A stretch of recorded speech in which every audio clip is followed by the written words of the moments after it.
Welcome, everybody, to the regular meeting for the Board of Trustees for May 13th, 2025. Is there a motion to open tonight's meeting? Trustee Rosenberg, second. Trustee Sullivan, all in favor?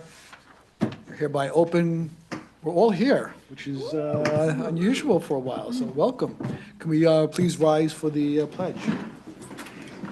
I pledge allegiance To the flag of the United States of America, and to the republic for which it stands, one nation, under God, indivisible, with liberty and justice for all.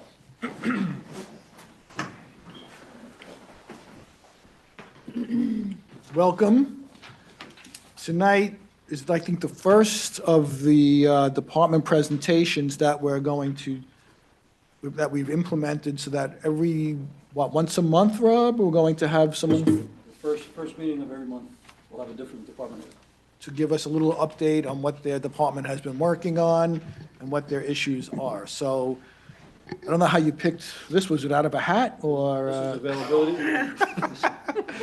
Volunteer firefighters volunteer to go first. They were told to volunteer. You set the bar, everybody else has to match it going forward. So why don't you come on up, tell us who you are, what you do, and what you've been up to. And you have 5 minutes to do it in. Perfect. I'll do it in less. No. Time's up. All right, so good evening. Joseph Giuliano, volunteer fire chief. So just a brief background. The Dobbs Fire Department was established in 1883 and has been volunteer since. I'm not going to go line by line just because I want to, save everybody's time, but I know we want to touch on a few things. So our call volume for 2024, we did 425 calls for service. And as of April 30th, this year, we have done 100. And we also completed 38 county, state, and federal training courses. So some people went down to Maryland, some people went up. I was up in Ulster County a few months ago. And guys are getting the training and doing what they can, trying to prepare for the future. Right now, we're just waiting on a few things. The truck's sitting outside up at Ogden. I believe the GCs are coming back with bids. The last I talked to Dan Paluzzo. So they're hopefully to get that so we can get that truck back inside. It's been outside since the end of February. And then the space downstairs, we really got to get moving on because, no matter what the future holds for an emergency services facility, we need our current spaces to function. And I'm just expressing that from our membership.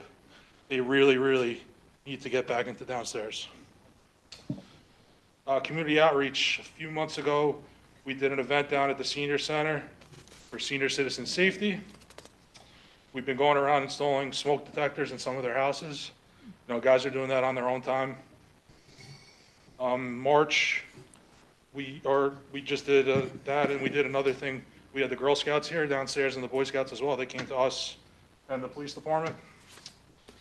Recruitment and retention, it's a challenge, but I've been working close with the school. We've been pushing through, it seems like the past few meetings, we get a new member to every meeting, so all those numbers do add up. And I do think that's something that we need to really invest on, whether it's, hiring a professional recruiter, like somebody besides me, because I just basically hound you until I get you to join. That's pretty much my method. But it's usually pretty persuasive too, but we're trying our best. We are working a lot with other towns around us, especially Ardsley and Irvington, as far as training and responses go, because everybody's heard from manpower. We do have minimum requirements through NFPA about the number of interior firefighters on an alarm. Usually the number is 6 for this area. It's 2 in, 2 out. That's the standard, not counting the chief and the driver. So you really do need a minimum of 6 firefighters at any type of incident.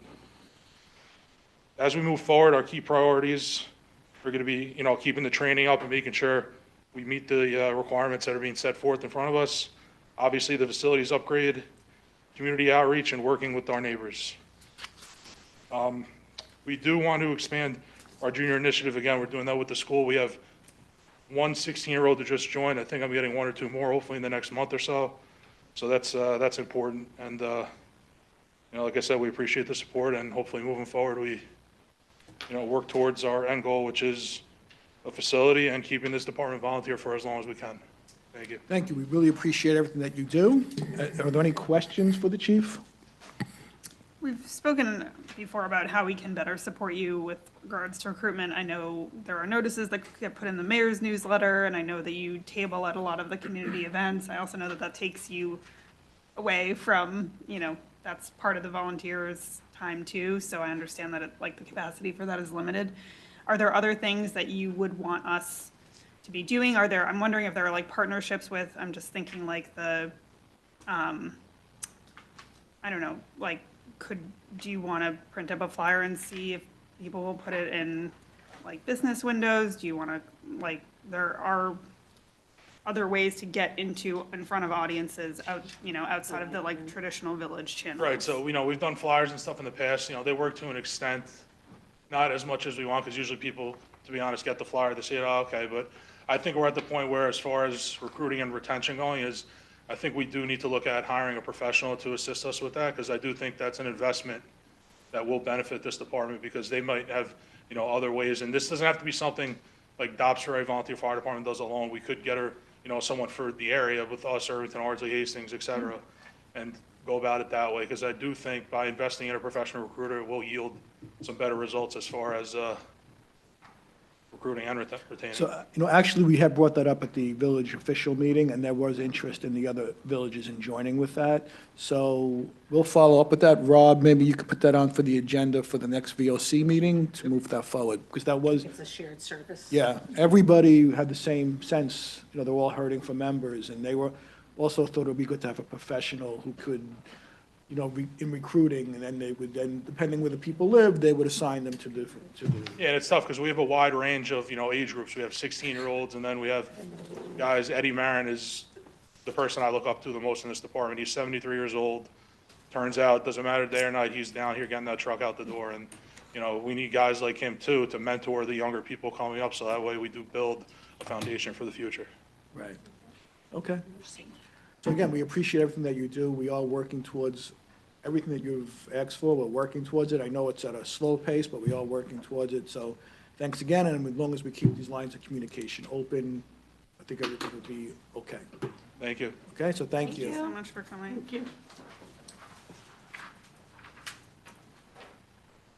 And along those lines, we are appointing a volunteer firefighter tonight. So is there a motion to appoint Joseph Navielli as volunteer firefighter for the Dobbs Ferry Fire Department? Trustee Patino, second. Trustee Rosen Asher, all in favor. That passes unanimously, and we want to thank him for volunteering, and we look forward to his further involvement with the village. The next item is a public hearing, and this is to discuss the any kind of changes in the zoning code regarding trees. So is there a motion to open the public hearing? Trustee Patino, second. Trustee Nell, all in favor. The public hearing here is hereby open. I know we have a letter from Westchester County that essentially says it's really a village issue, and they applaud us in addressing this. Valerie, are you involved in this at all, or? Good. Come up and tell us. You're going to earn your fees tonight. Hello, my name is Valerie Menastra. I'm the principal planner at Nelson Pope and Voorhees, and I work with the village as their planning consultant. So just basically, the recommendations that came from the Conservation Advisory Board and the Tree Commission. We worked with them, or I'm going to say I worked with them through Dan Romer, who was the direct liaison with them in terms of modifying some of the regulations in the trees, and specifically the couple of things that we're really focusing on is reducing the definition of a tree that would be regulated from 8 inches to 6 inches. There's now going to be a tree removal, administrative tree removal permit process. So this way, all trees that are going to get removed will start with the building department. The building department would review the application, and then they would determine whether it's an administrative tree removal process or it needs to go to the tree commission, so that there's no confusion in terms of what the process is moving forward. And in the past, there were certain items that could be exempt from a tree, or certain conditions that could be exempt from a tree permit, tree removal permit. but those, sometimes there was a little bit of confusion as whether they fell into that bucket or didn't. And then there was also some confusion in terms of, sometimes they were finding situations where things probably did require a tree permit, but the owner thought that they didn't need one, they were exempt. So this way, this will be no confusion, and you'll have this seamless process. And the other thing that we wanted to, that was also changed was that we were planning to add vegetation for allowing for shrubs to be used in lieu of a tree replacement. So right now, the requirement is that when you take down trees, 50% of the diameter breast height of the trees that are removed need to be replaced on site. And prior to but currently, the regulations say that you need to have those replacements trees only, and the new regulations would allow for shrubs as an alternative. And then also, the Village Tree Fund would also be an expansion that you can either, if you cannot meet the replacement on site, you can either pay into the Village Tree Fund or an off-site donation or a combination of both. So it allows some additional flexibility to the tree regulations. Okay. Does anybody from the board have any comments? Yeah, I just want to say that we did the first version of this about 3 years ago. It's been really successful in encouraging people to leave their trees, build around them, find other solutions, or where they can't, to replant. This is part of an ongoing process of keeping the code pertinent to the practices of the community. And so Valerie's been a little more generous than I would be. People have taken advantage of some of the equivocal wording for what requires a permit, what doesn't. And so a little bit of this is closing some loopholes, and a little bit of this is opening up some more opportunities for the replanting in the form of, you can't put a tree because it's not going to survive. So what does a resident do when they want to plant back on their property? And so this gives them some more alternatives. So just a little bit of a tweak to an otherwise good program and good local law that we passed 2 or 3 years ago. And I think this will just sort of continue in that vein with a slight improvement. Okay. Anybody else on the board have anything to say? Just a question.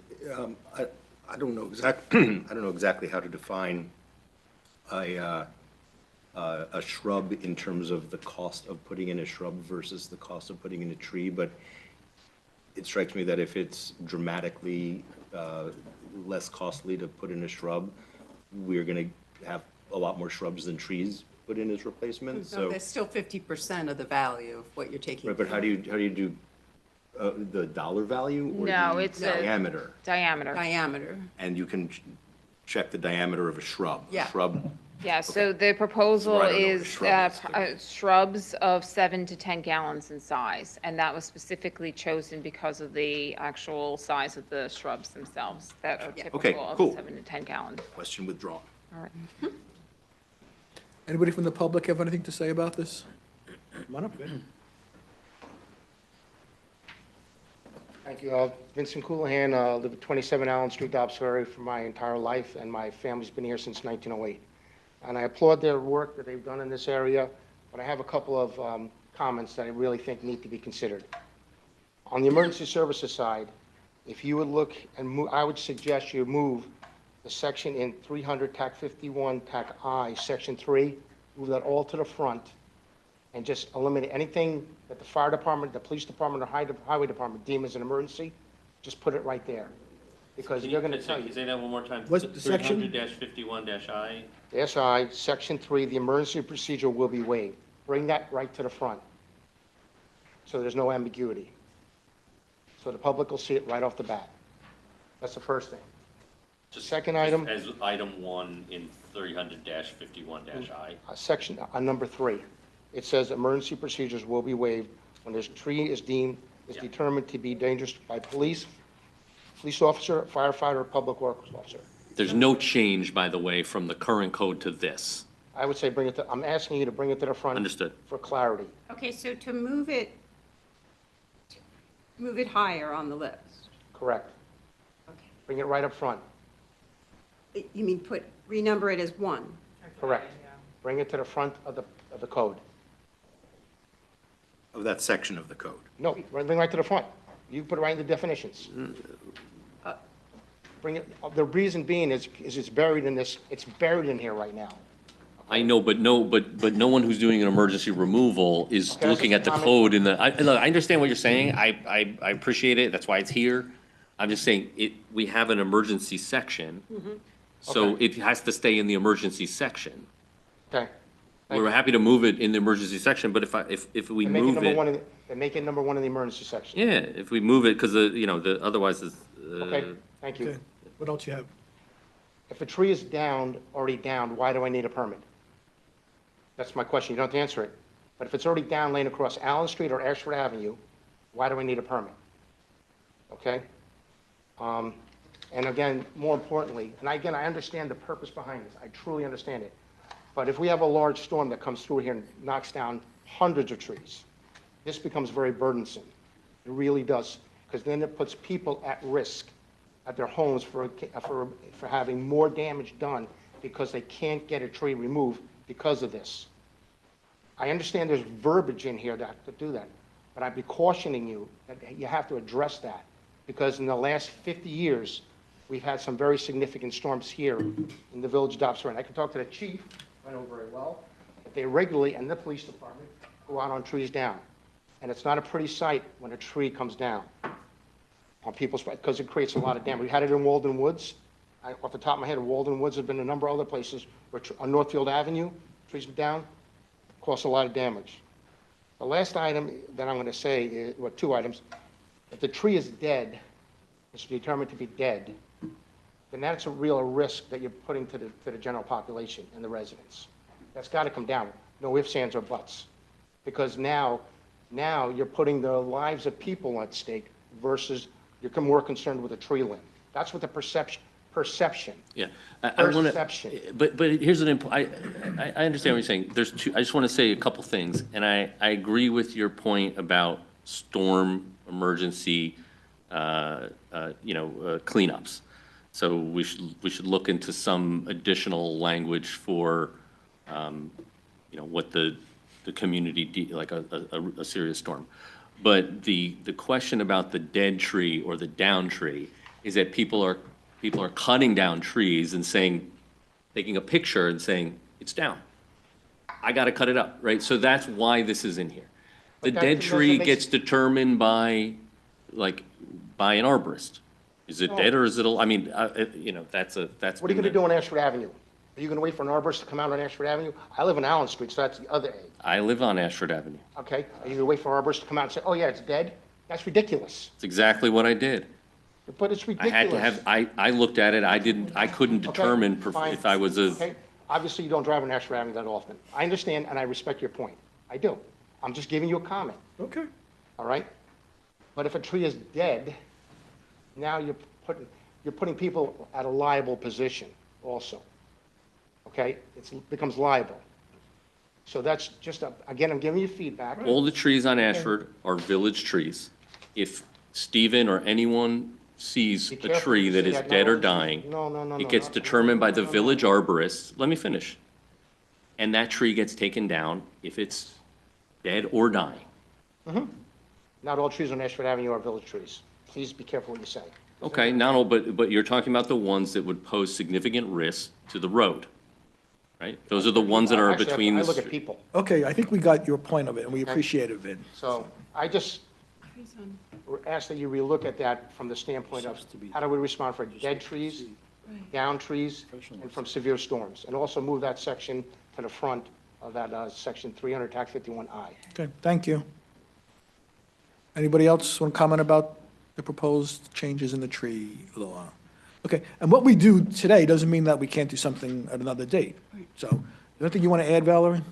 Yeah, we can't close this because we're waiting for the planning board's opinion. Your code requires all zoning amendments that you have to refer it and receive. So you're going to hold this open after you've received all the comments that are available. From the village planning board. Yes, correct. Yeah, I want to just highlight one thing. So just to trustee Patino, just to explain to everybody that originally the current law has removal of protected trees, removal of like both dead trees, those are technically right now, you could just go ahead and move forward with those without a tree removal permit, which is part of the problem that the tree commission was seeing and also the building department was seeing. So now we're creating this administrative tree permit process. So you don't have to go to the tree commission for those types of scenarios. It's just a permit that needs to be just submitted to the building department. Building department does a quick review of it, and then that can move forward. So it's just so that they have a record of some of the stuff that's taking place because of certain situations that have arisen where people said that they had down trees, but in reality, they were taking them down themselves. And then just saying they were down trees and they didn't bother calling the building department or moving forward with a permit process.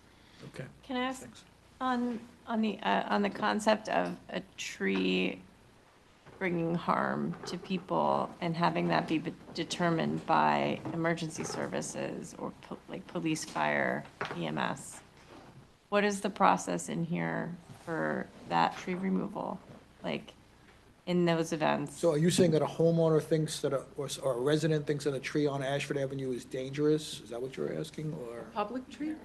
Any tree. Any tree. If there's a tree Well, that's gonna fall, if someone calls 911 and the police come and it's like imminently going to crush a human or A house. a car Then- or a and this happens house. from time to time, the village calls the arborist that they use, and they come right out and they take that tree down. If it's on someone's private property, it's a different issue. Yeah, it took They- me 6 months to get my dead tree. You, No, but if it's an emergency, I mean, like yeah, specifically. but if the village can't go on your property and cut down your tree, Right, right. Okay. even if someone looks at it and says, I think it's gonna fall, and You have to get Okay. that person's permission. then they have to deal with it. It's their financial responsibility also. Come on up. There are also some provisions in there for emergency removal protected trees. And that also includes an application designated as emergency removal shall be filed with the building department. So you can just, it's like, you still have to reach out to the building I department guess to let all of them this know. I'm saying is like Right. in an actual emergency. Yeah, then there's actually, there a that's process the where emergency someone procedure will be waived when a tree is determined to be dangerous by a police officer, Okay. firefighter, public works Just- official, or civil. That's key, Yeah, that's all. that's I mean, in there. As long as that's understood by everyone involved, then I That has think we're never okay. changed in No. any Right, of that the, has not like, changed, that was yeah. in the original tree code, is in the one we I just changed wanna 3 make years sure that's ago, and it's clear. in this one. Yeah. And There's nothing different about It's it. the language Mr. Callahan just asked us to move higher in the emergency Yeah. section, which we'll look at doing, yeah.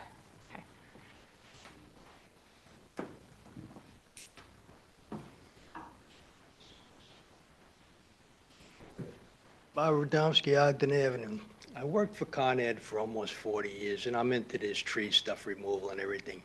But I got to tell you, as far as going onto the right-of-ways and everything, there is such a thing as aerial encroachment, where if it's over the property line of the other person, you can remove that part of that tree that's over the top of your property line.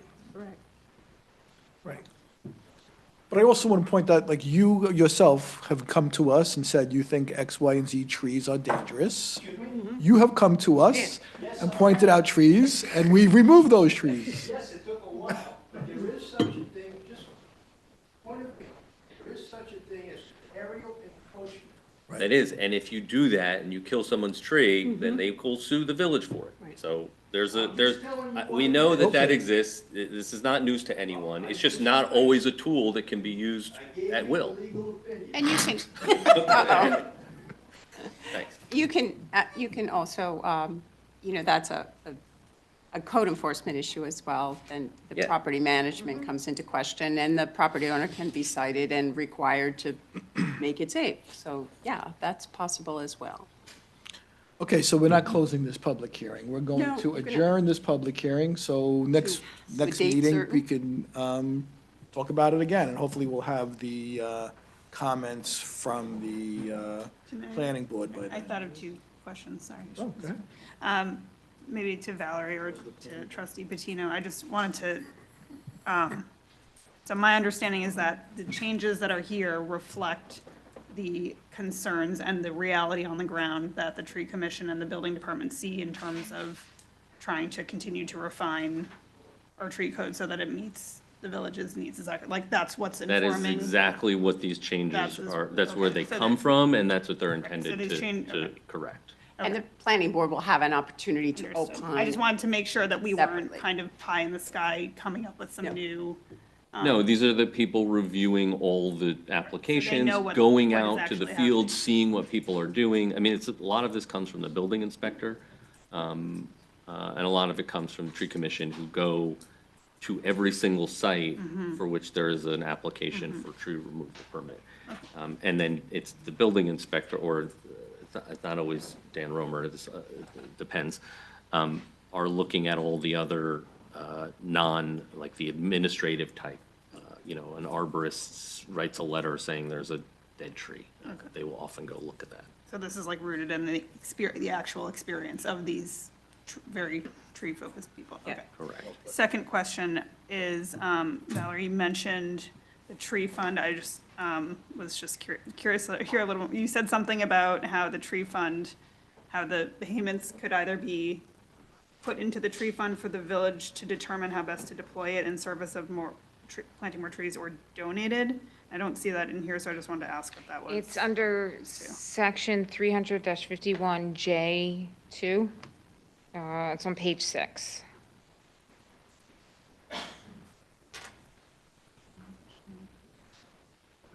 Okay. And What is an example of an off-site donation, and like, why would we want to have that instead of just putting it in the tree fund if we feel that our arborist is best positioned to decide what to do?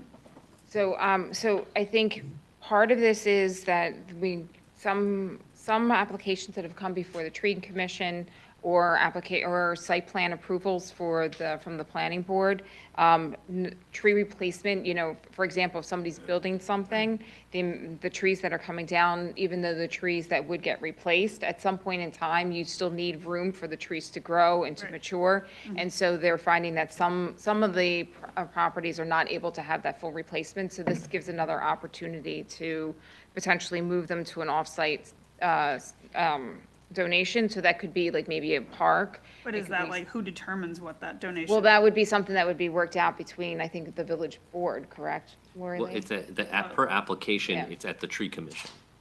Yeah, And then there's a recommendation, and you would have to accept the donation right. Okay. of And a, so I just want to make sure we have a process for whatever that is, and that like the village is the entity, whoever the experts in the village are, the tree commission and the arborist are determining where and what these donations are. Yeah, well, the fee itself is set. Okay. It's not a negotiated No, no, thing I per understand. project. Yeah. But if, for example, let's say you're required to put back 6 trees as part of your site plan, and you can only put back 3, you have the option, and the tree commission can work with you to pay into the fund for those 3 that you're not replacing, or plant those 3 somewhere else that the tree commission is recommending. Okay, so I was just curious if it needs to be specified that the tree commission oversees the tree fund, or if that's already obvious and it just wasn't obvious. Well, but sometimes They we don't. don't, yeah. The tree commission cannot use the fund money. Or if the tree So commission whatever money provides people- the guidance about what kinds of donations can be made, like, that's not apparent to me from, Yeah, no, when you say donation, it says donation. yeah, but what's happening is they're not donating a tree to the village.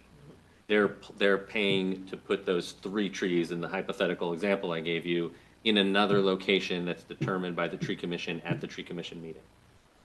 I just heard it wasn't the tree commission doing that from No, Lori it's Lee. 100% the tree commission doing So- it. But Lori Lee, didn't you Doing- just say that it wasn't the tree? doing commission? what? They choose to pay into the fund. No, I That understand. money stays in the fund, and the determining body for how to spend that money that's in the fund is this board, not the tree commission. That's what Lori Lee was distinguishing. but what I'm saying is any donation of any value ultimately is the decision of the Board of Trustees. If this is clear to the people who need to be clear about it, that's great. To me, I might add something like, You know- offsite donation to a village property or something, just to clarify. This is not like someone gets to choose, oh, I want to donate a tree to my kid's preschool because you said I don't know. It just seems unnecessarily ambiguous to me as a layperson reading this, but I leave it to, Okay, so we can make note of that. Yeah, why don't you look at the language and see What can be done, if anything, to tighten it up? Yeah, I mean, it should, the term donation is what I think is what this is hinging on. And if it's something like, or off-site replacement of the tree or both, maybe that's the right wording so that Fantastic. it doesn't turn into a donation, which then we have to look at every tree that gets donated, which we That's don't what want to I be was doing. like, I don't recall. So I agree, it's in, I prepared this as it was recommended, but I don't understand that term either, what the difference is between the two. I think the tree fund is used to plant trees, and an off-site donation would be a recommendation that would have to, could massage that language a little bit better. Why don't I can go back to the tree commission and find out what the intention is. And maybe that's a part that comes out. And so it's either you replant on your property or you put in the fund. Right. And then we I don't have have no to deal problem with with it. donations. Yeah, I mean, that makes it just seems unnecessary. It already says that. Yeah. Lex. Pool of money. Yeah. Okay, that's a good point. All right, so we're going to adjourn this public hearing until the next Board of Trustee meeting, which is May 27th, at 7:30. Do we need a motion to do that, Laura Lee? Is there a motion to adjourn this meeting? Yes. Public hearing until May 27th at 7:30. Trustee Sullivan, second. Trustee Galen, all in favor? Do you want to adjourn it to June 11th, since the Yeah, May my question is, 27th? when does the planning board The meet? planning board meeting will be June 3rd. So no matter what, you're going to automatically have to adjourn the Okay. meeting on the 27th. Yeah, and that will give you time to talk to the tree commission to clarify. I've lost control of this. So Sorry. let's let's ask for a motion to adjourn it to June 11th. Yeah. June 10th. So let's- is let's there hold a it on the motion, so do I have to withdraw the last thing that I just did? Please just edit it So to June. let's modify, let's modify the last June 10th. motion to adjourn this public hearing until June 11th, 10th, 2025 at 7:30. Trustee Sullivan has made the motion, and trustee Rosenberg has seconded the motion. All in favor? There you go, the meeting is hereby adjourned. Can't get any worse than just now, right? It's usually much later in the meeting that this happens. Okay, let's open it up to courtesy of the floor. Come on up. My first time at a work meeting. I hope you're entertained. No. Thank you. I do have some entertaining points, so I hope. I don't want to oversell First, it. let me just say this, you have to tell us who you are, Yes. and you have 3 minutes. Okay, I talk fast, perfect. My name is Jennifer Garum, and I am a resident of downtown Dobbs Ferry, and I am here tonight to bring to your attention the extent of the rat infestation downtown, to see if something is being done about it, if not, to stress the urgent need for the situation to be evaluated by the village, a plan implemented which includes any actions the village can take to manage the rat population, as well as enforce health and hygiene code among downtown businesses and residences. I have a few quick examples to share the extent of the problem. One, I often see rats multiple times a week, not even after dark. I usually see around 7 a.m. and 7 p.m. I'm not exaggerating to say I walk back past a large amount of rat poop every single day. In fact, there's a ledge of rat poop. A neighbor brushed it all off within less than a day. It was full again, which Where was this? in downtown. I'd rather share my address offline. Not your address, but Not you're your saying address. you're saying it downtown. Downtown, I live downtown. Got it. What was it that? There is, I've Are you heard, talking about Main or Cedar Street? Would you be willing to? center downtown, but I can share specifics offline. And I have heard and seen rats outside my window. And last week, as I went downstairs, 6:30 in the morning, there was a garbage can on the street with the lid flapping like this because a rat was jumping up and trying to get out. I looked at it with fear in my eyes. A nice man walking by flips the lid and a rat jumped out. That was our building garbage can that could have jumped out at me under the thing. Like, this is that my landlords have gone above and beyond, having the exterminator come to the building multiple times and putting down several different types of rat traps and poison. But when neighboring properties have obvious visible conditions that attract rats, it's clearly a village-wide problem, then the efforts and expense of my landlord aren't ever going to be able to make a difference. I want to conclude by saying that this is an urgent problem that needs your attention. I've heard other downtown residents talk about, I've seen multiple posts about rats in the Facebook groups for Dobbs Ferry, which I think is something that nobody wants to be happening. And it is a serious health hazard to our entire community, especially children, pets, and immunocompromised people, of which I used to be one. I'm no longer currently, but I empathize with them. And I know that bolstering the downtown area is an important priority for the village, and I urge this board, the village officials, and the community to start literally at the ground up and uproot this rat problem and make this community unsafe for rats any longer. Thank you so much to the village for your time, and I hope that this is a memorable presentation. It's my first time here. Thank you. Thank you. And Come I back can- anytime, anytime. I'm happy to talk. If you want me to ever come back one-on-one, I'm happy to provide more details, my personal information, address, and I have different documentation of the problem. But I would love to stay up to date on any actions and talk further one-on-one. If that, just let me know If how. you want to give your email address or to the village administrator, you can do that. But I haven't heard Yes, about rats please. before. If you can connect with him and tell him exactly where you see it so that they can come out. So Rob, Why the last wires? I don't know. Rob, can you just talk about what we've been Give doing? a quick update, but, really no reason. Rob, just, Just, yeah. thank you. Are you, you're seeing it on your neighbor's property? Laura Lee. Laura Lee. Thanks. Rob, can you just Thank you. tell the community what the village has been doing? Yes, Mayor. And again, thanks for sharing your concerns. This is an ongoing issue. We've, as of late, the last month or so, Steve, correct me if I'm wrong, we've sent out flyers, we've posted notices to both all establishments, whether restaurants, apartments. Due to those efforts with the building department and DPW, we've issued many violations, some actually turned into court appearances. We're trying to get landlords to use garbage pails, not bags, because, plastic bags don't do much in terms of the rodents getting in and out. So there are codes, again, to actually explain what the proper disposal of garbage is. So we're asking, landlords to help us, help the village as well, because also if it's private property, we can't go in there and do that. So we're appealing to everybody who has establishments in that area. So we've received some complaints, so we're addressing them one at a time. So just please make sure I understand where your location is, and we'll be happy to focus on that as well. But we So have, anyone else that you know that sees it, please have everybody write us as much as they need to so that we know who's experiencing it too. and Rob, we have been fining landlords and. Yes, we're actively pursuing it. Have. Why is this happening?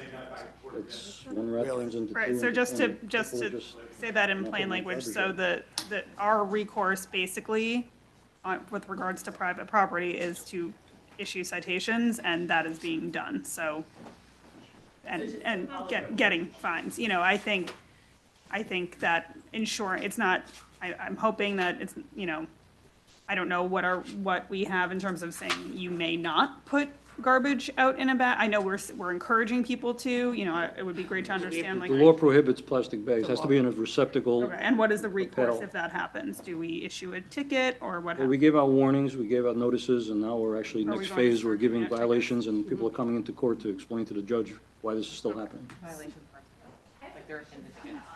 Oh, please, yeah, I'm sorry, I didn't catch your name? Oh, Jennifer Garum. I'll email Garum, you. oh, thank you. And my landlord, I know, has done a lot, like, I really want to emphasize that, they've had exterminators, they've talked to the village, like, it's when the neighbors Right, aren't doing yeah. anything, the rats don't obey properly. Right, absolutely. Okay. Correct, thank We'll you. we'll continue to monitor it. Please let us know how you find it, and I'm sure DPW doesn't, yeah, I'm sure it's not a pleasant task for you. That's what I'm saying, I don't understand the work every day. Does it seem like it's gotten worse? Yeah, right?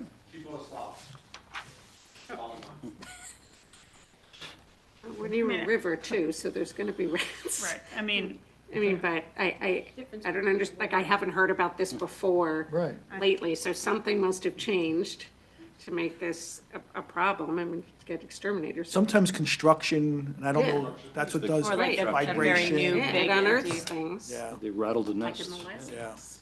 So maybe the. Just to remind everyone, if you have concerns like this, it's really wonderful that you came to the meeting. I'm so glad that you Yes. came to your first meeting and that you spoke, but I also want to remind everyone, you can reach all of the members of the board, and saying this for the online folks as well, you can reach all the members of the Board of Trustees on the dobbsferry.gov website, and you can send a message that goes to all of us. Yes. So you could also let your neighbors know about that. And as much as you may see me on Facebook, Facebook is not a great place to complain to the government. That's why I came in, I see the Thank you. complaints on the Right. page, and I'm like, Thank you I'm very gonna much. come in and say something. Well, I did get a few complaints, and I forwarded them to Steve and Rob, and I responded, and we have been addressing it, so, but I also understand that it's been on Facebook. So we'll continue to monitor it and take action on it. Thank you so much. Okay, anybody else for courtesy of the floor? Come up, Mr. Randowski. There's a binder. You have a whole book with you. You have 3 minutes. You're gonna love it. Bob Radomski, Ogden Avenue. Let me pass something out. Cookies, I hope. Thank you, sir. There you go. Counts Oh, you to think 3 you were minutes. skipping me there? This doesn't count yet. It's when he starts speaking. I actually have this card already. Wow. Very look at proud to you. say. Interesting. Yes. I have one. Yep. I did not know that. First, before I start that, let's can I talk about the food truck at the village, the pool you want to put? Keep in mind that you do have the sports events down there, and they do make money selling food down there that goes to those people there that in sports. So that's, you may want to think about that before you decide on that. Okay. My license reads nuisance wildlife control operator. It's a special license from New York State, which I've had for 25 years.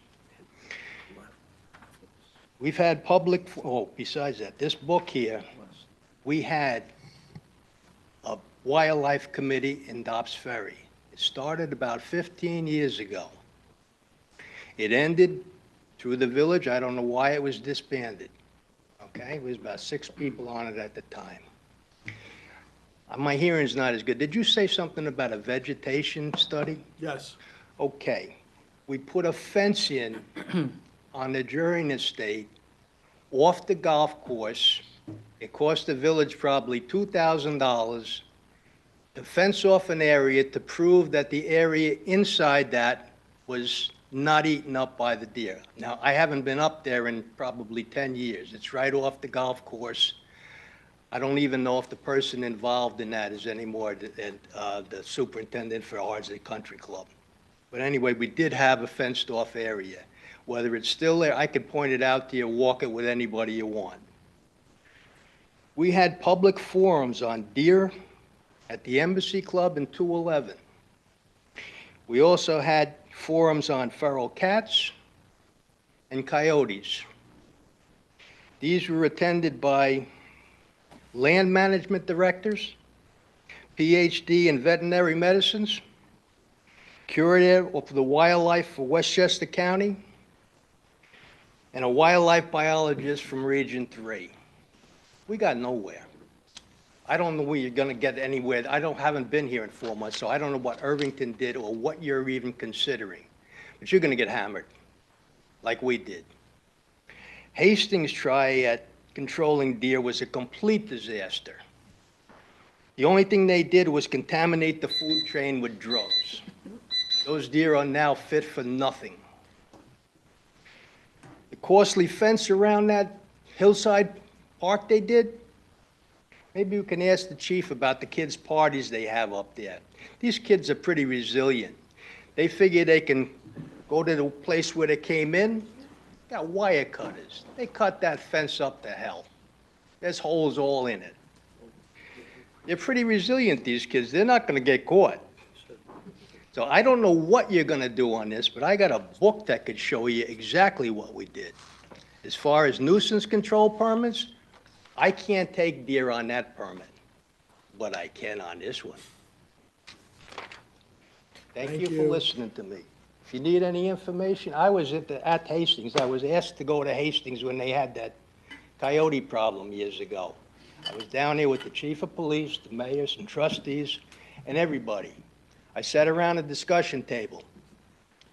I even walked Hillside Woods with an armed guard. Till we walked in there and we got a phone call over a radio saying that this animal was down in Yonkers, there was an animal down in Yonkers that bit somebody. I said, let's get out of here, it's done. I went back to Florida, all right, at that time, because I told them I can't stay. They didn't believe me. They hired a trapper with my license, like I have.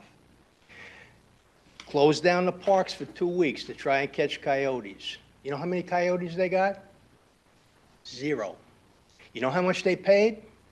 10 grand. I should have stayed home. Thank you. Yes. Thank you. Vincent Coulihan, resident of Dobbs Ferry. I have 3 points. Just an update there would be a benefit to the fire department. And I know you may have already done this, but the county taxes and town taxes, there's a reduction offered for active volunteer firefighters. I attended a meeting at Greenberg in April, and I believe there's some action required by the villages correspond to them, that they do have an active list of firefighters annually presented to them for that. So my recommendation is, because it's going to help the fire department, you need to have correspondence with the town on that, okay? We'll look into that. Okay? And that will I benefit. mean, what, we passed the law doing it. I understand you You're saying did, Greenberg for the Greenberg tax portion. correct, but there's a town tax and a county tax. Right. But the point is, they need verification that 10 firefighters were active for 2024. They need to get sort of correspondence. They're going to be looking for that, okay? All right, we'll look into it, but Okay? And we it's a get it, we benefit- get it from, right, benefit to the fire department. but they send it to us. Correct, but that you need to communicate that to the town, Okay, we'll look into that. okay? Other thing, I'm concerned of, and again, I know the chief mentioned it, but as a resident, and I'm also a firefighter, over 50 years, Ogden Engine is being prematurely aged because of the action or lack of action. I understand you need a process to go through, but really, it's $1 million piece of apparatus, and I'm a taxpayer, so I'm concerned, and I believe that action should be done promptly, okay? The last item I'm going to ask is, when I get my tax bill this year, when I see on my tax bill that I had a 2% increase from the prior year, the last several years, that's grossly inaccurate, grossly. It's more like 5 or 6%, because when I'm in the penalty box, it's accurate. So I'm only asking that you put the right number for the increase in my taxes. And I've got the same complaint from my family. I have multiple family members that get taxed, say the same thing. What do you mean? Thank you. What do you mean? What does that mean? Okay, when you look at the tax bill, it says, what's the change from the prior year? It says 2.03%. When I do the simple math, I say, how much did I pay this year? How much did I pay last year? Based on the Sixth grade math, There's and it's one, like 5%. there's one shade of difference there, and that is if your property was reassessed, that also factors in. So while Okay. the total tax levy was up 2%, that doesn't necessarily affect every homeowner the same way. But all I'm saying is the penalty box is right. The penalty is right. So if the penalty is right, you can also get the other one right. That's all I'm saying. Just look. Okay, I don't know what that means. anybody else? No?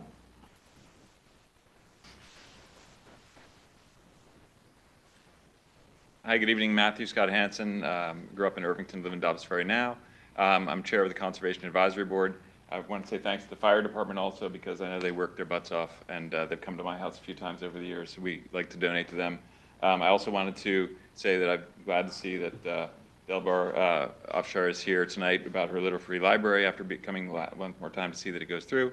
I'm here just, we were hoping to hear more about the deer management issue at the workshop session that was just beforehand. So I just wanted to say a couple of things in light of that. I know we didn't get to it because the hunter wasn't able to come tonight, and that we'll talk about it at a future event.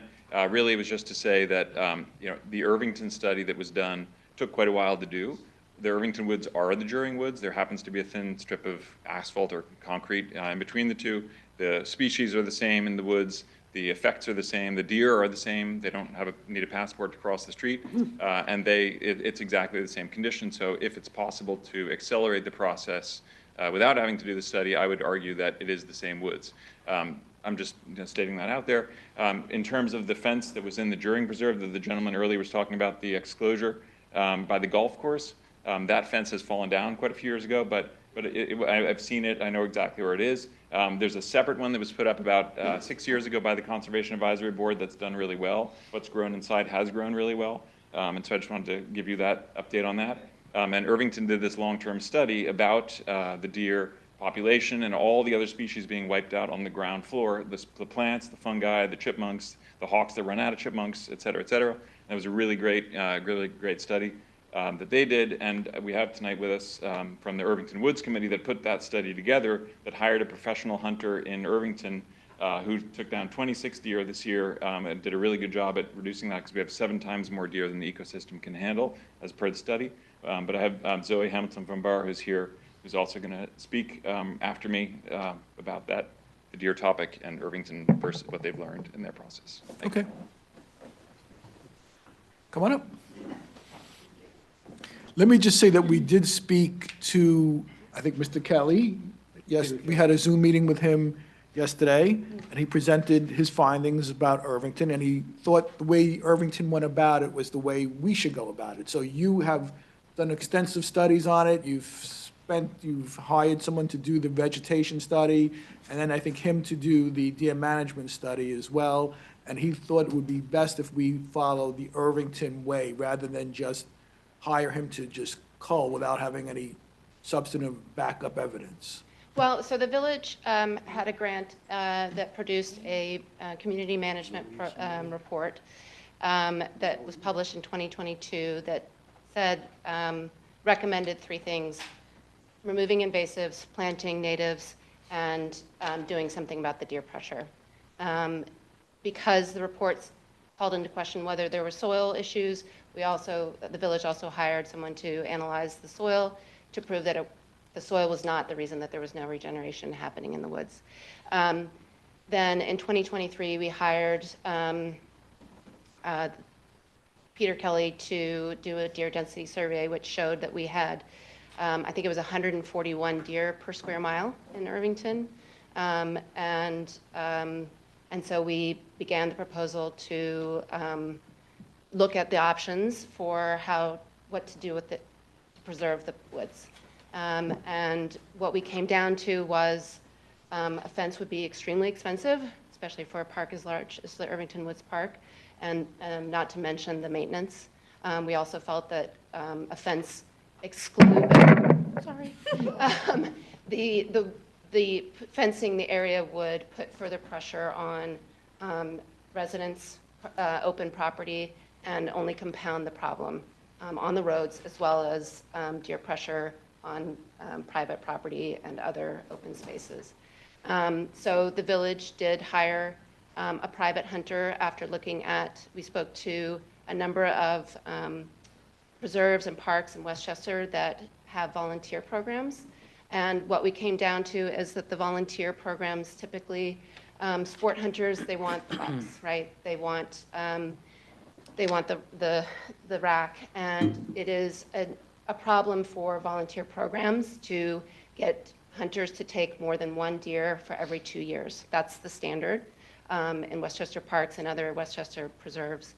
And our priority in Irvington was we needed to remove mouths from the woods. And the important part through the science that we read is that you need to remove the does. That's how you have an impact on the population. And so we met Peter Kelly, who managed the deer population at Teatown Lake Preserve, and he's been doing it for 20 years. He has a scientifically based, highly data-driven process. He spends more time on his computer analyzing deer patterns, weather patterns. He walks a property. He knows it inside and out before he ever goes in to hunt. He is the most successful hunter in Westchester. And last year he spent 2 hours, just over 2 hours per deer he removed from our woods. The average Westchester volunteer takes 55 hours to remove a deer. And those are statistics that they culminate they pull every year. And so he's a consummate professional. He is lovely. He understands exactly what we're doing, why we're doing it. He's very respectful of the life that he's taking, and I can't say enough about being very happy with the results we've gotten in this first year. So I'm glad you've come to tell us about your experience, because, like I said, we met with him, we were very impressed with him as well, and I think we will go down that path, but we were just following his advice as to what the next step should be. I do think it's important to, we also worked with someone, Danielle Begley-Miller. Right. She is also someone the village hired. She actually trained a number of volunteers and she did the first year's vegetation survey Right. last summer before we began. And she taught us how to measure vegetation so that we can monitor ourselves and monitor the progress of removing the deer from the woods. During Preserve is very close to Irvington Woods Park, obviously. In fact, some of the experts I spoke with said to be successful, you really need to be hunting during Preserve and tax-year Preserve, because the deer are going to be moving. It's basically one preserve. Well, that was my question to him, because I was wondering what happened in Irvington, would it affect us? And what we did during estate, would that affect the rest of the village? And, he went on to say, and he's very scientific, like you said, and I think they roam up to 400, what was it, the exact? The does go about 500 yards, the bucks go a mile or two. Miles and miles away from where Yes, the bucks so travel bucks travel a lot, but the does don't, and he was really explaining the whole thing. So he was very scientific, you could see that. Every And- time I speak to him, I learn more about deer Right, behavior. so and- I think we're on the right track, but so we just we are following his advice. We are going to hire that woman to do the study of the vegetation, and then we'll move forward from there. Okay, well, if I can answer any questions, I'm happy to. Okay, because I think you guys did a You know great how- job. I think we've all read your report, and it was all very impressive, and you are the model for what we think has to be done to alleviate the problem. So, yes, we will call on you and your group certainly to help guide us through the process. And just to answer the one comment about, I didn't live in Irvington the last time the village tried to talk about doing something about the deer. I think it was 2008 or 9. I understand it was very contentious. It got very ugly and emotional. It's a very emotional subject for a lot of people. But when Irvington talked about this, the residents were, was a change. Yeah. Residents understand the impact it's having on public lands, and that it's, the white-tailed deer is actually the most successful conservation project in the United States, because they were almost hunted to extinction at the turn of the 20th century, and we've revived the population, but now, there's no predator to control their population. So I do think that there's been a change. I do think it's a very hard conversation for some people. You probably, if you take it to a public meeting, you will have animal activists give you statistics. One of the reasons that we chose a professional hunter is because he's so incredibly careful. He does not take a shot. He does not know will be successful. And I was in touch with him all throughout the hunting season, and I know no animals suffered. There were no animals running around with arrows. He is incredibly careful. And it's very important to him to take care of the animals as best as he can, understanding what his purpose is. Yeah, I got the same sense, so we will call on you going forward for your experience on how this worked. Thank you. Thank you for your time. Thank you. Anybody else? Love this new round of applause after the speakers. It's great. Anybody else? Okay, so then I think we're ready to move forward. Action item number 1. Now is the time to leave if you want to get out of the, Or you can stay, we'd love to meet you. This is how we call the crowd. That's how we call our crowd. Resolution, scare people away. You're welcome.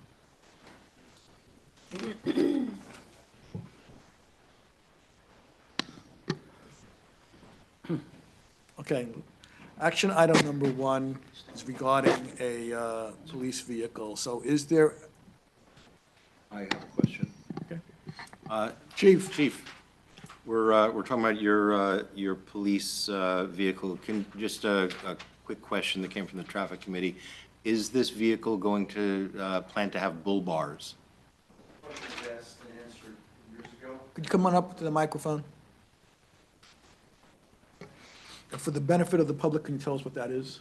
Bull bars are, well, the chief can probably do a better job than I, and the only reason the question came up was there was a photograph in the packet that. It's a stock photo. Okay. What is a bull bar? Those are push bars that you sometimes find on highway vehicles, on police cars to push disabled motor vehicles off the road to protect the grille. When I took office in 2017, I stopped the practice. The police cars that we purchased do not have them on. Great, thank you. The proposal says like for amount not up to 73, but it's for 52,000. Is there a reason for like the large contingency? There are two quotes on contract. One is the vehicle and one is for the upfitting. So that's the upfitting, so. Decals, lights. Correct. So the total cost is going to be 73,000. Just under, yeah, just correct. Thank you. And this Any was other budgeted- questions before we vote on this? This was budgeted in this fiscal year. That was going to be my question. So which budget is this in, Rob? I believe this is this fiscal year, that's what Jeff told me? This Yes. fiscal year? There was money encumbered that is in this year's fiscal budget to offset my original question, my original ask for the next year's budget. So there is money there within that budget line. Okay, so is there a motion to allow the police department to purchase one new hybrid police vehicle in a total cost not to exceed $73,000? Trustee Rosenberg, second trustee Sullivan, all in favor? That passes unanimously. Get a car. I know, tonight's, Come here, share. Action item number two is a motion to authorize, before I go through every single one, are these in the budget for this year as opposed to next year? You get a car, like Oprah. Right, so these budgeted for, Yes, they're for this year. They're coming coming out- out of this year's budget. all going forward, all these things that I'm authorizing? The next two, yes. Okay. My question about this building department vehicle, which said that the current owned vehicle will be reassigned, it's in good and order and working condition, and it should be used where needed. Why are we buying a new car if we have a car in good working order? My understanding from Dan Romer is that he'll be getting the new car. The car still has value. We decided not to auction it off or get it rid of as surplus because we can use it somewhere else for lesser miles, less critical things. So as the What is car ages. need- What is the need that the extra car will be filling? I believe the car that's pretty much unreliable that one of the building inspectors, the assistant building inspectors are using, it's basically offline, and we just put a lot of money into transmissions. So those old Escorts are going out, so we have to replace those. At this time, it's cheaper to get rid of the older cars, they're just aging out. Step down the one that Dan has, and Dan's getting the new car, and it's revolving. So we'll be seeing a request to put one of those old cars into surplus Yes, soon? yes. Because that wasn't here, so I wasn't sure.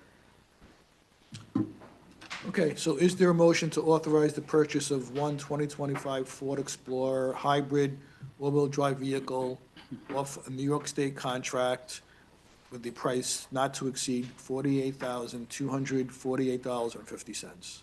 Trustee Sullivan, second trustee Rosen Asher, all in favor? That passes unanimously.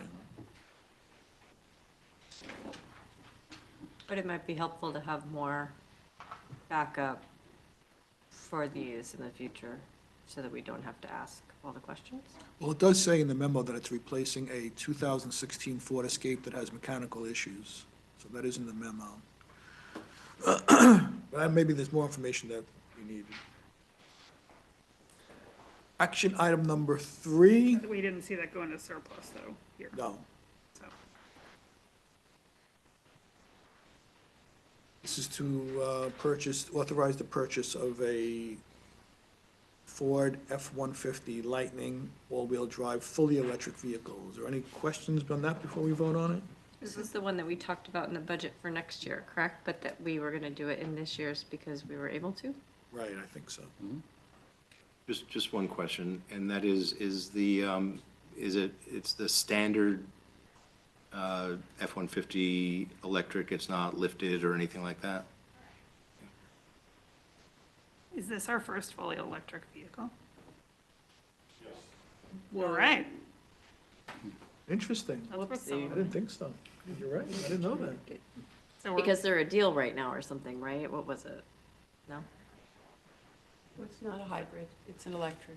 That's my question, is it our first fully electric vehicle? And it sounds like the The answer is yes, which resolution, is yeah, something yeah. to celebrate. Agenda says Awesome. hybrid, so let's No. just, Do we typically buy cars out of state? Why is this coming from Connecticut? Good question, but it came from the New York State contract, right? Is New York State contract in Connecticut? It says,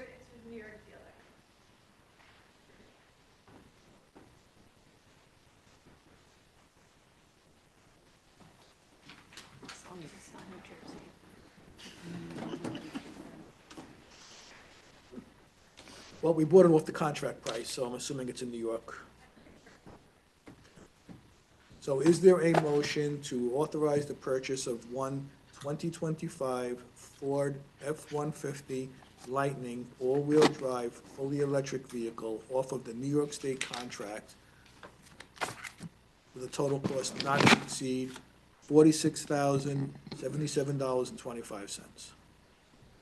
Trustee Patino, second trustee Sullivan, all in favor? That passes unanimously. Where are we gonna charge it? One of our 60 new chargers. For going forward, where are you charging it, DPW or what? You got a charging station down there? Is that where the hybrid vehicles charge as well? Sweet. Action item number 4, All vehicles have a ton. this comes from also this budget or next year's budget, Rob? You said the first 3, but is this one also? Chief, this is your, Okay.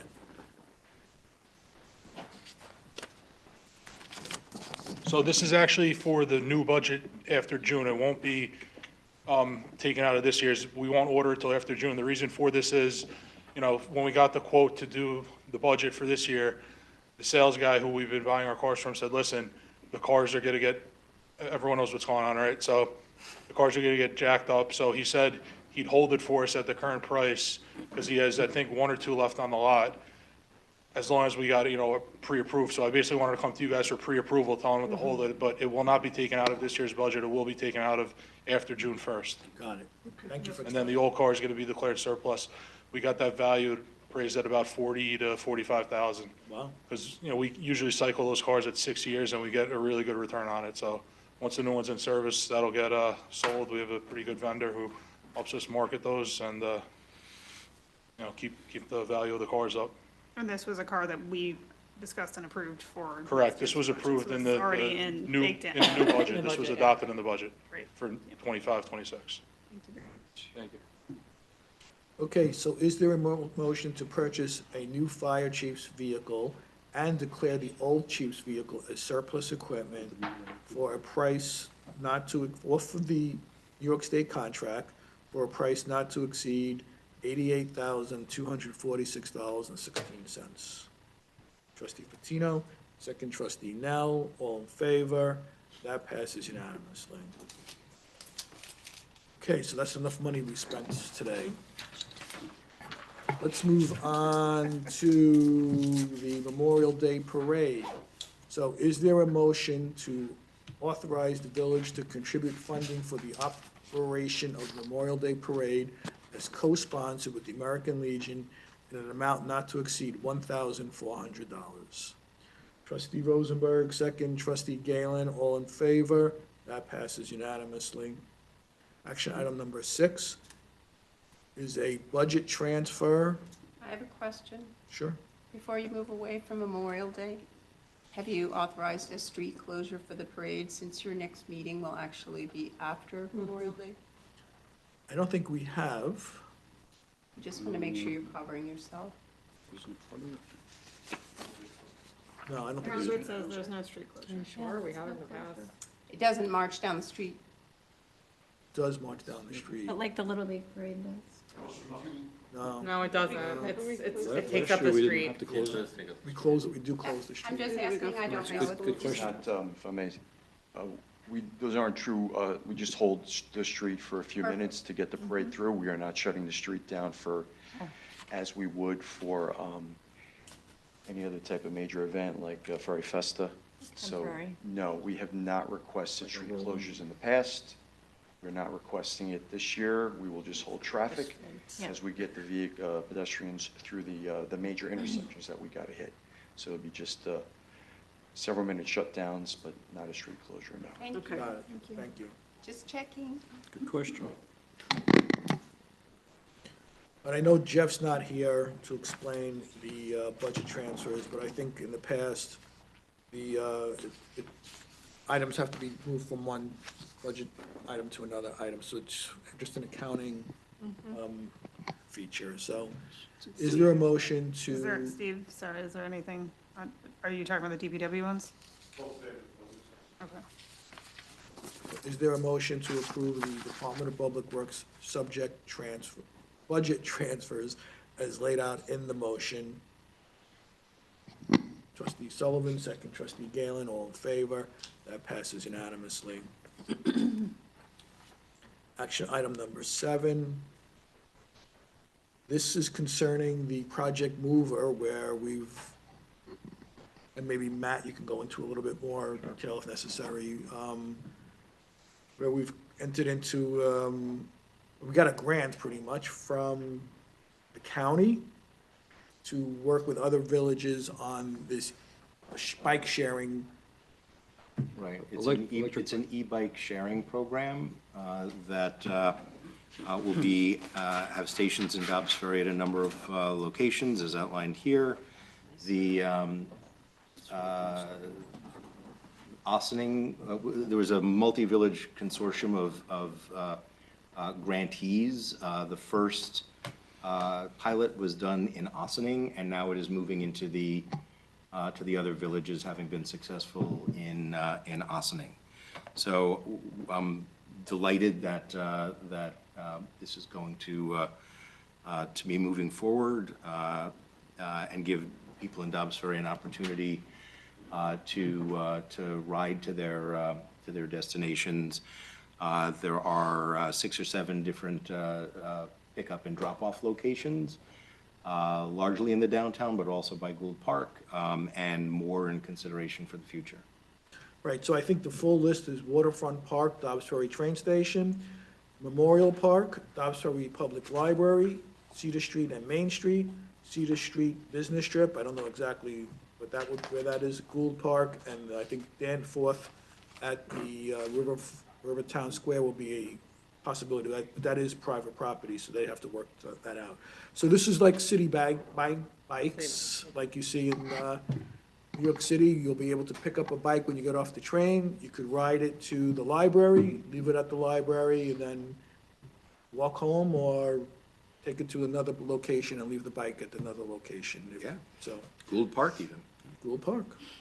So, is there a motion to authorize the village administrator to execute a master site license agreement with Drop Bike Corporation, doing business as Drop Mobility, and accept the associated contract documents for the Project Mover Bike Share Program?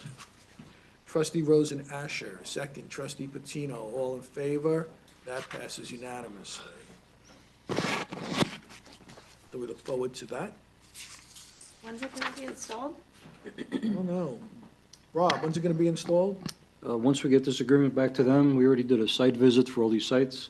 So they just had the Ossing's put forth, they had a delay in getting the bikes. I think they have like 300 bikes in Ossining. It took them a couple of months to get them, but I think these are already backed-ordered, so I'm hoping it'll be within a month. That was the last quote. Okay. Next item is to authorize the closure of the part of Main Street for the Soapbox Derby, which is a tradition that was brought back during our 150th birthday.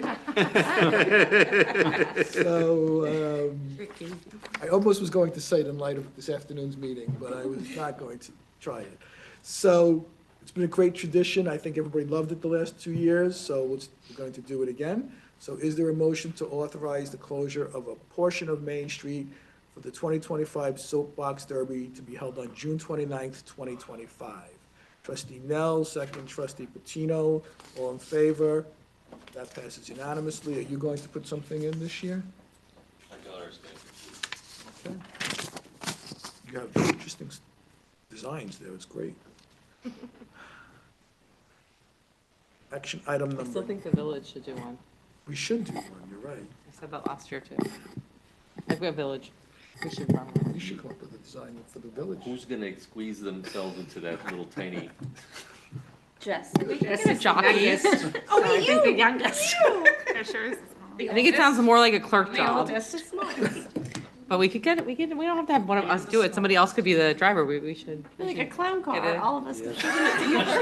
Yeah, so it goes through, because we do the payroll, so it has to- Maybe we can have like a Partridge Family bus. Understand that relationship, but he said, Who replaces the board if we all die in the soapbox derby? like, really have to. It'll probably work out fine without us. Statute.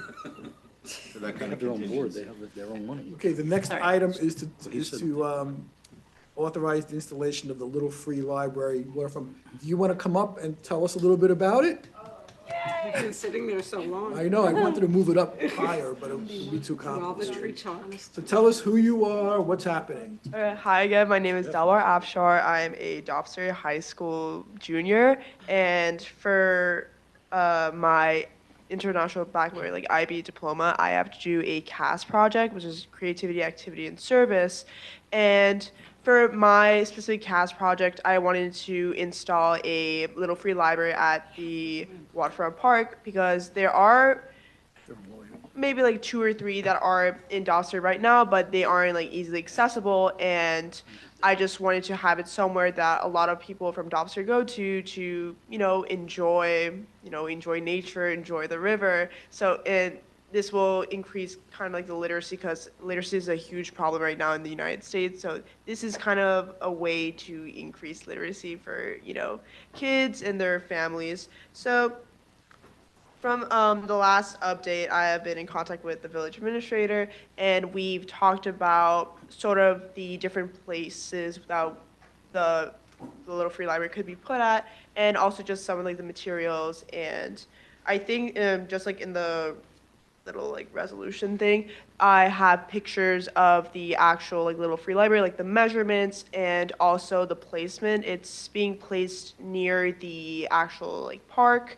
like the little children's park, and near like the parking lot next to a bench. And yeah, that's what I have right now. And the materials are not too much, just like PVC wood for the actual like wood base of the Little Free Library, and also for the window, like plexiglass. And then for the actual coating, the paint coating, it's going to be like acrylic latex for the paint, just to add some durability to the library, so it can like be pretty much okay for any of the weather conditions that we have in Dobbsbury. So yeah, that's pretty much it.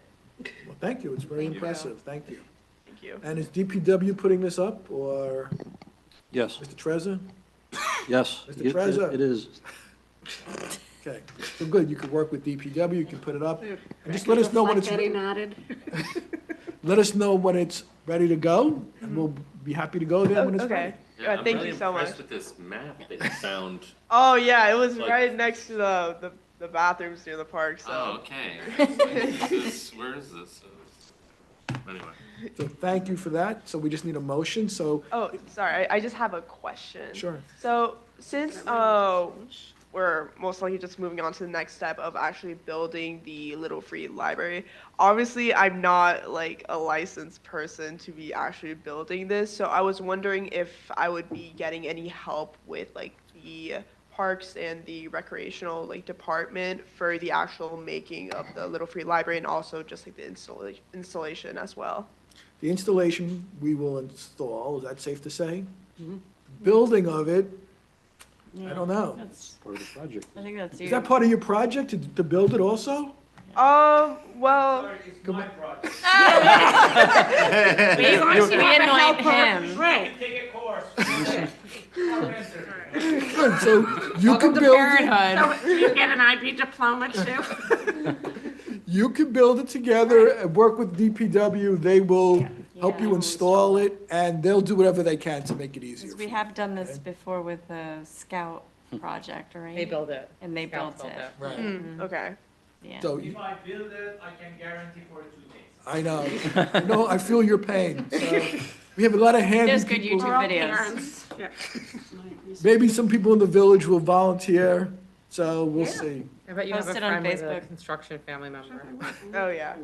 Okay. I bet you could get a local carpenter to help you, put it on the Facebook page. Oh, okay, yeah. Yeah. So if they approve Okay, it, we'll yeah. probably approve it? Okay, thank you so much. You're welcome. We're gonna authorize it, then it's back in your hands again. Okay. So Thank you. is there a motion to authorize the installation of a Little Free Library at Waterfront Park and accept a donation for project materials? Yeah, I guess trustee Rosen Asher, second trustee Patino, all in favor. That passes unanimously. Keep us up to date on it, and congratulations and good luck. Pleasure working with you, thank you. Good job. Good luck.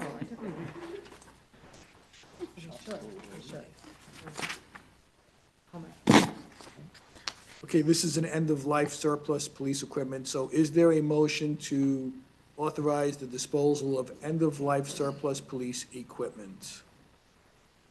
Somebody. Trustee Patino, second. Trustee Rosenberg, all in favor. That passes unanimously. Next item is a resolution to authorize pay rate increases for certain non-union employees. So the following employees will receive an increase in their annual rate effective June 1st, 2025. Jeff Schuda, the village treasurer, Elizabeth Draper, the village clerk, Kendra Garrison, the recreation superintendent, and Margaret Parr, the assistant to the village administrator. Is there a motion to authorize the 2025 through 2026 pay raises for the people as I mentioned? Trustee Galen, second. Trustee Rosenberg, all in favor? That passes unanimously. Mr. Mayor, we're going to have to table 12 and 13. There's no authority for this board to approve raises for library staff. New York State education law, Okay. that's a right and an obligation of the board of trustees of the library. Okay, and I'm also tabling action item number 14, You got it. so Hey. that's a 3 right off the, And is there a motion therefore to approve the audit of claims as submitted and recommended by the village treasurer? On Jeff's way out, he said there's nothing special in it. Trustee Galen and trustee Rosenberg, all in favor? That passes unanimously. Okay, so let's move to the trustee liaison reports. Do you have anything, trustee No, it's. Galen? Trustee Rosenberg? No. I will say that the Traffic Committee had a meeting scheduled for, I believe it was last week or the week before, that had to be canceled because of a lack of quorum. If there are people who are out there interested in joining the Traffic Committee, we can use more members. Okay, Trustee Sullivan? I wasn't at the rec commission meeting because I was away, but I think Kendra's here. I feel like there's a food truck festival in May, Next week. next Sunday. This Sunday. Oh, damn, I'm gonna be out of town. May 18th. So everyone should come out. It's always a good event. It's always good weather. Always. Always good. It is. That's been so far. Maybe there's something that I forgot to mention.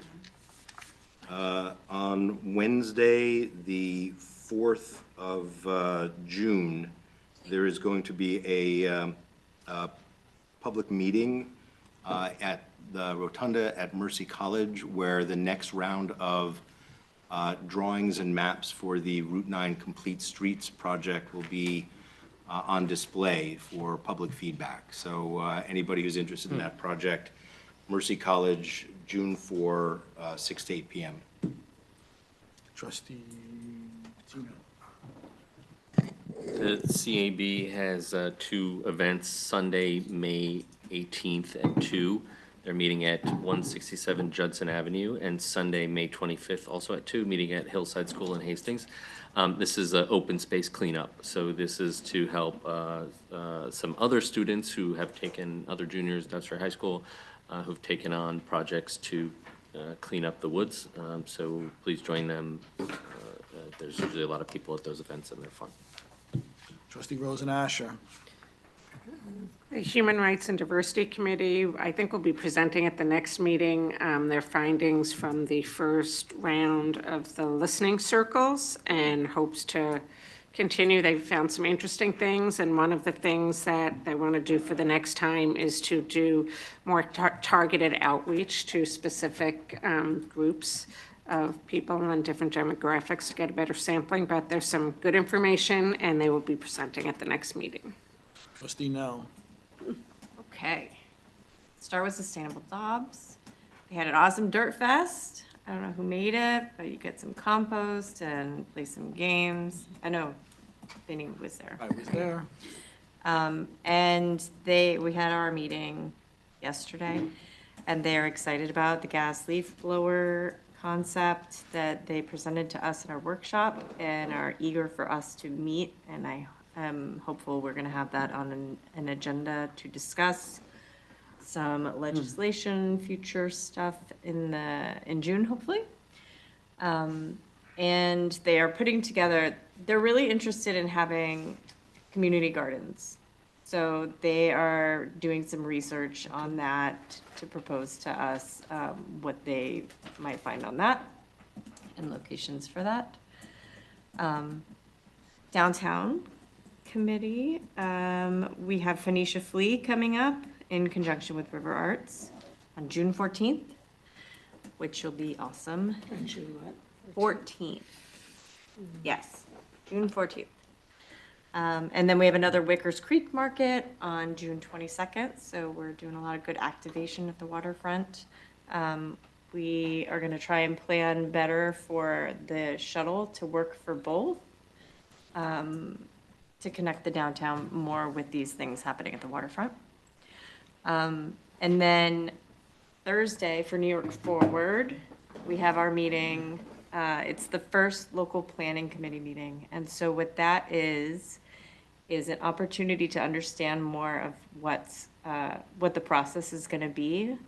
It's guided, or it's aimed at explaining it to the local planning committee. It's really their meeting, but it's open to the public.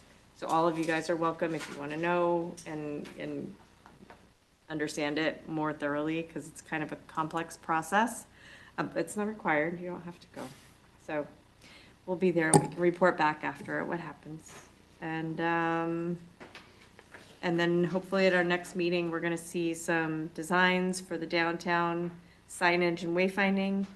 We saw the first round of sketches that they had and gave them feedback, but it's looking good. And they have really good ideas. It's a very well-oiled machine, this process of developing this signage and wayfinding. With a great system that we even looked at today, me and Rob and Jess. It's like a very digital system where you can click and see where the signs go and what the signs are going to say and what it looks like. It's all very next level. So look forward to that. I think that's it. I just want to report back. First, I want to thank everybody who did the cleanup Dobbs. I want to thank the committees that were responsible for that, which I think was the Beautification Committee and I think maybe the Conservation Committee. I know Christie was at that cleanup Dobbs event and did some actual cleaning up, I understand. I was there. They all wanted to thank the DPW for everything that they did, removing the garbage. So I want to thank them for that. Also Dirt Fest, which was also well attended and was really more interesting than I thought it was going to be at first. So it was very interesting. No offense. I also went to the Seniors Citizen Art Show. They had their first annual art show last week. I was there. That was also well-attended and some great art was generated, so that was very interesting. I want to thank all the seniors for their efforts, and obviously Abby and her staff for what they did for that event. And a couple of weeks ago, I did the Cabrini Arch Care, where they introduced what they were doing in their program at Cabrini. So that was also very interesting, and the county exec was there also. So I want to thank everybody for those efforts. And if there's nothing, excuse me? Oh, yeah, JCK. Oh, that's, I said, there was something else that we went to. So the JCK Foundation, they had donated, I think, $40,000, which then we matched, the village matched for a donation to redo the basketball court. Trustee Galen was there, Trustee Nell was there. We met Dr. Kelly and his wife and the whole Kelly family. We met John Tessitoro and his family, who runs it, and all the other volunteers who were there. It was very moving. It was very reaffirming, and it was a very special day, and I want to thank all those volunteers for their efforts that they've done on behalf of that foundation. So thank you to them. Thanks for reminding me about that. That was special. Is there anything else? Oh, sorry, Liz. Oh, first of all, we want to give a round of applause to Liz, who was voted what? First place. First place? I was just going to explain it. Okay. So I did receive a letter. It's kind of brief, so I'll just read it real quick. Congratulations, you've earned a place on the 2025 Municipal Clerks Honor Roll. Now in the 25th year, this program has given municipal officials and private citizens a chance to recognize clerks from across the country for the important work they do for their communities. As much as it is a privilege for all of us at General Code to host the Honor Roll again this year, reading the heartfelt nominations continues to be inspirational and further enhances our own regard and appreciation of the work and dedication the individuals like you devote to our communities every day. We're delighted to be able to share the happy news that you've been included on this list of distinguished clerks from across the country, and best regards from General Code. And just so, this year there were 300 individuals nominated from 33 states, and I was number one. So.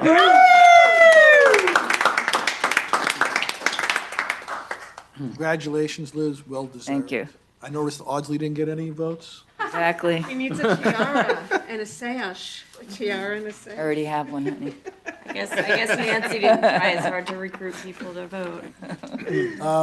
As a reminder, also, you now driving around the village, you do see the military banners that were put up through the sponsorship of the American Legion. We want to thank them for that, and we want to thank everyone for donating to that, and DPW, I'm assuming, who put them up. So you did a great job, and I love the location for my father. He did a great job with that location, so thank you for that. And Senior? it's great. So is there any other business? Okay. Is there a motion to close tonight's meeting? Trustee Rosen Asher, second. Trustee Patino, all in favor? Meeting's adjourned.